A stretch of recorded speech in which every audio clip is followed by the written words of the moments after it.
오늘 본문 창세기 24장 13절에서 27절까지의 내용입니다. 좀 길죠? 근데 이 스토리를 우리가 알아야 되니까 읽어야 됩니다.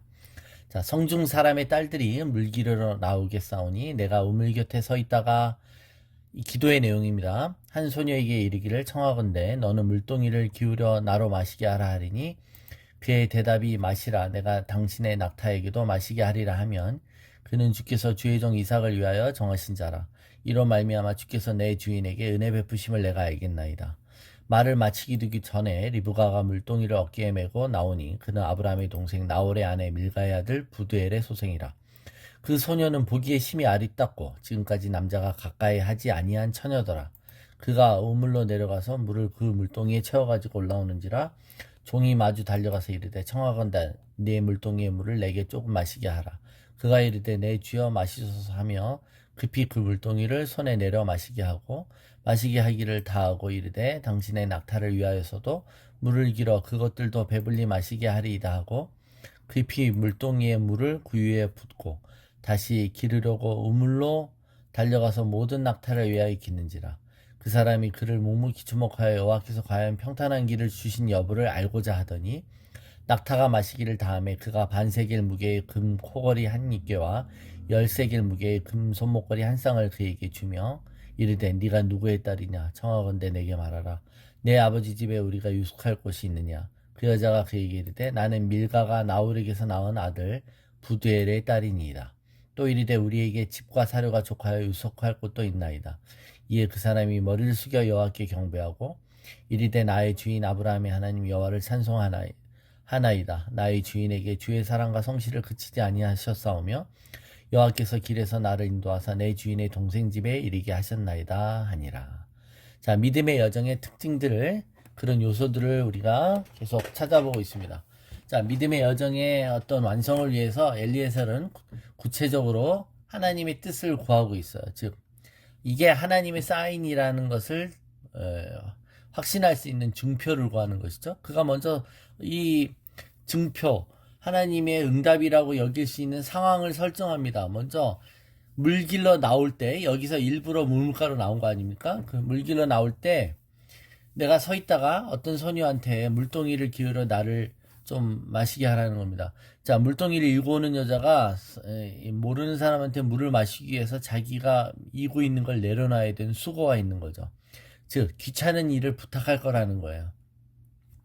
그럴 때 귀찮아하지 않아야 된다는 거. 게다가 그게 끝이 아닙니다.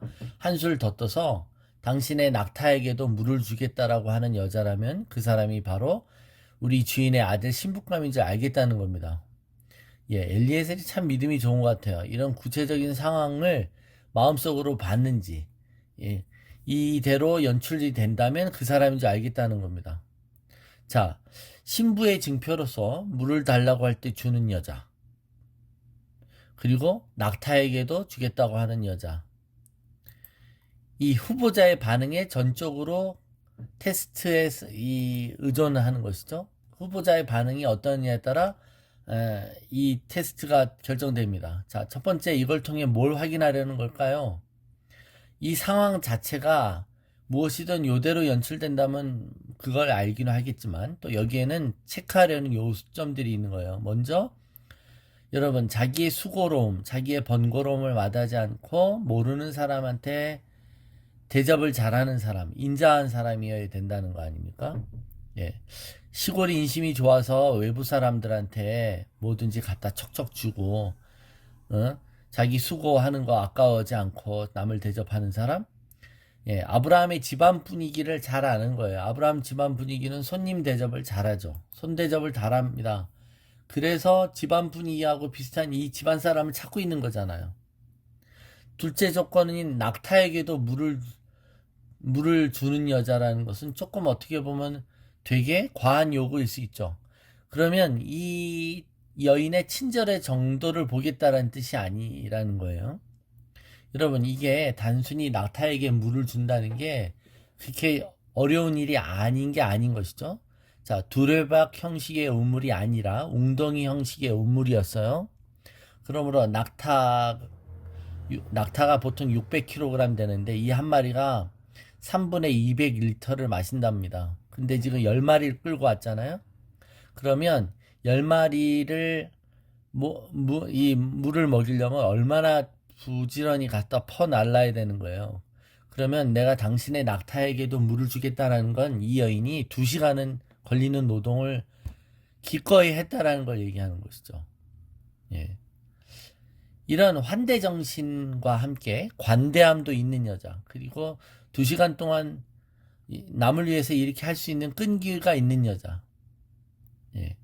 신부감의 성격과 또 사람됨, 게다가 뭐예요, 여러분? 2시간 동안 물 기를 수 있는 체력, 예. 건강을 시험하는 거라고도 할 수 있을 것입니다. 그랬더니 15절입니다. 말을 마치기도 전에 리브가가 물동이를 어깨에 메고 나온다라고 합니다. 기도가 끝나기도 전에 바로 그 대상인 장본인이 엘리에셀의 눈앞에 나타나는 것이죠.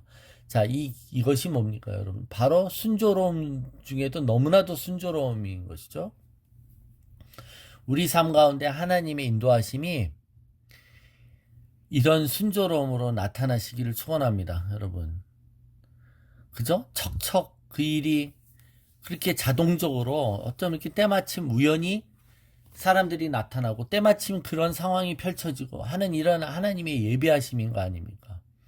여기에 어떤 심리적인 작용이 있고 하나님의 사자가 미리 와서 예비한 게 뭔지는 성경이 안 써놨어요. 근데 아브라함이 고백했던 것처럼 하나님의 사자가 미리 길을 예비하신다는 거죠.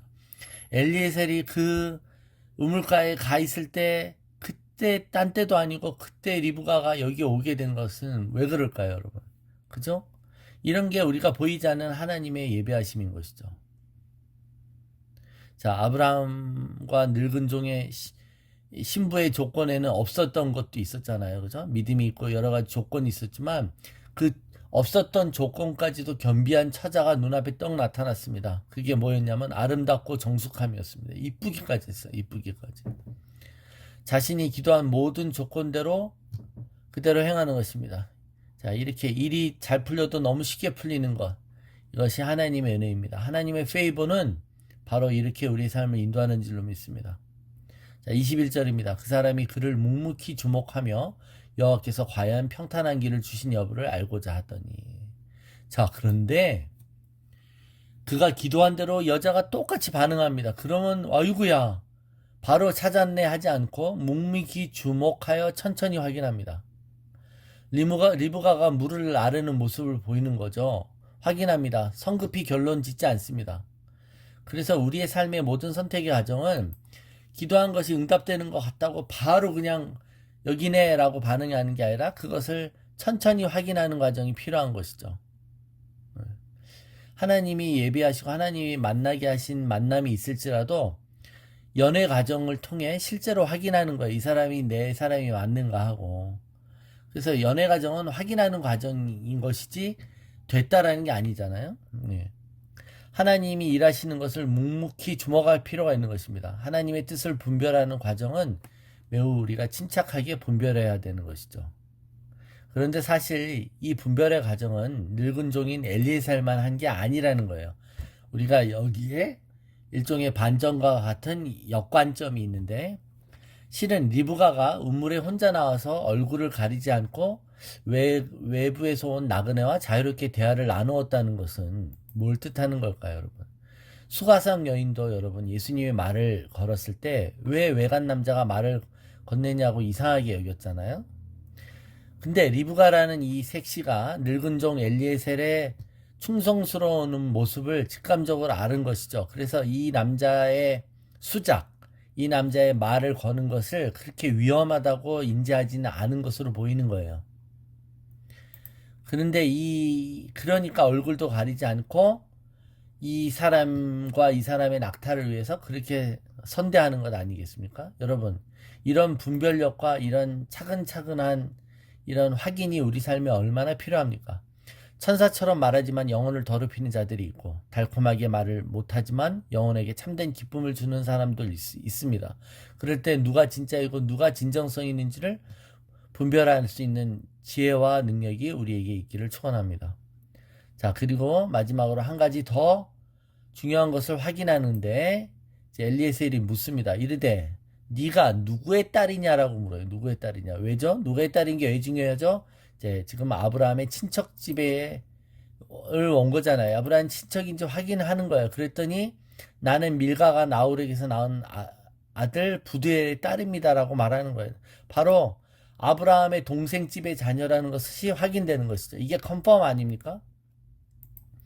네. 그러니까 우리는 하나님의 뜻을 확인할 때 하나님께 증표를 구하고 또 그 일이 일어났을 때 묵묵히 확인하고 또 그것을 위해 컨펌을 구하고 그거를 자연적인 상태에서도 구하고 하나님께 계속 기도하면서 그리고 이 최종적으로 그것이 하나님의 응답임을 확신했을 때 어떻게 합니까? 마지막으로 경배하는 것입니다. 그가 머리를 숙여 여호와를 경배했다고 말합니다.